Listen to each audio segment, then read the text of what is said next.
Isfahan کا ایک تاجر تھا، کافی پرانی بات ہے، اس میں گاڑیاں جہاز باز نہیں ہوتے تھے، تاجر تھا، حج پہ جانے کے لیے نکلا۔ اس زمانے میں لوگ حج پہ جاتے تھے، سال لگ جاتا تھا، پیدل جاتے تھے، کہاں سے کہاں، گھوڑ اونٹوں سواریوں پہ، 100 جاتے تھے، 20-30 واپس آتے تھے۔ کیوں؟ بیمار ہو گیا، کسی کو لوٹ لیا، کسی کو کیا ہو گیا۔ تو یہ کہتا میں بھی گیا حج پہ۔ وہ گیا کوفہ اور نجف کے درمیان میں، جب وہ جا رہا تھا تو اپنے کاروان سے الگ ہو گیا۔ رستے میں کسی نے اس کی جو پیسوں کی پوٹلی تھی وہ لے گیا کوئی۔ اب پریشان کہ نہ کوئی زیادہ سفر ہے، نہ آگے جا سکتا، پیچھے آ سکتا ہے، کاروان سے بھی جدا ہے۔ تو اسے ایسے میں خیال آیا کہ 12ویں کو پکارو، یا صاحب الزمان الغوث الغوث۔ کہتے جیسے ہی میں نے یہ پکارا تو دیکھا بیابان میں ایک گھوڑا سوار نمودار ہوا۔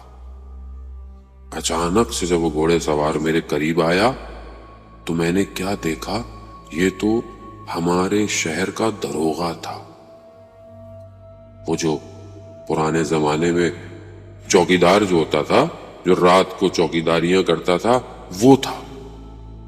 میں نے بہت تعجب کیا، میں نے کہا میں نے تو امام کو پکارا ہے، یہ تم کہاں سے آ گئے؟ کہا مجھے امام نے بھیجا ہے کہ تمہیں یہاں سے لے جاؤں، حج کرواؤں اور وہاں سے تمہیں واپس اصفہان لے کے جاؤں۔ اس نے تعجب کیا، یہ ایک معاشرے کا عام آدمی جس کو شاید کوئی سلام بھی نہیں کرتا۔ اس لیے خدا کہتا ہے کہ تمہیں نہیں پتا تمہارے برابر میں بیٹھنے والا مجھے کتنا عزیز ہو۔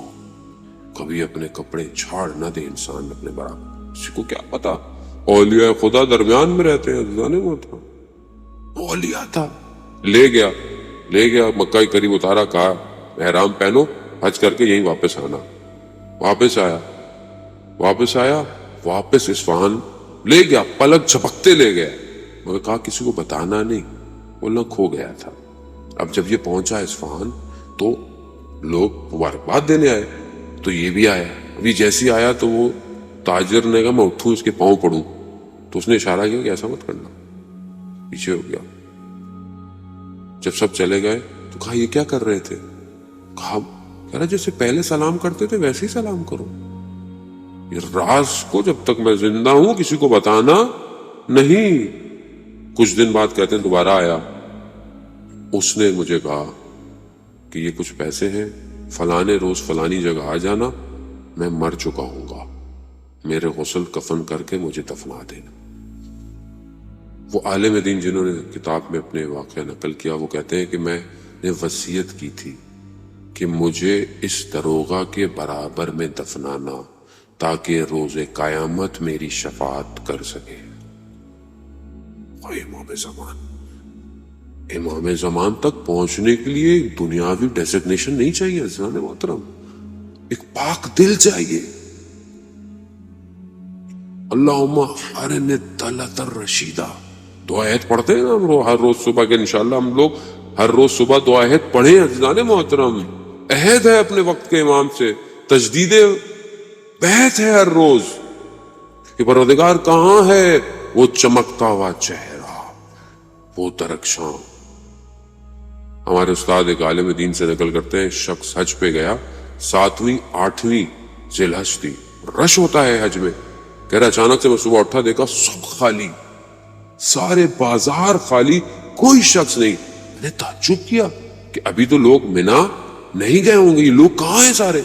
کہہ رہے کہ عجیب سی میری کیفیت پیدا ہوئی، میں نے دیکھا سامنے سے ایک نقاب پوش آ رہا ہے، تو میں نے کہا کہ میں اس سے ملے تو میں پوچھوں گا کہ سب لوگ کہاں چلے گئے، لیکن کہہ رہا ہے وہ جتنا قریب آتا گیا میرے بدن ساکت ہوتا چلا گیا، اور اس نقاب پوش نے میرے قریب آ کر صرف اپنے نقاب کو ہٹایا، اور وہ درخشاں چہرہ جب میں نے دیکھا، اچانک سے تھوڑی دیر میں دیکھا کہ سب لوگ چل رہے ہیں، واپس ہو گیا۔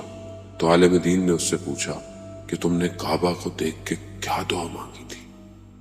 کہا میں نے جیسے کعبہ پہ نظر پڑی تھی تو میں نے کہا تھا اللہم ارنی الطلعۃ الرشیدہ، کہ پروردگار مجھے وہ چہرہ دکھا دے جو وقت کا امام ہے، وہ کہتے ہیں کاش تو نے یہ بھی کہہ دیا ہوتا کہ مجھے کلام بھی کروا دے اس سے. دلوں کا طبیب ہے امام زمان.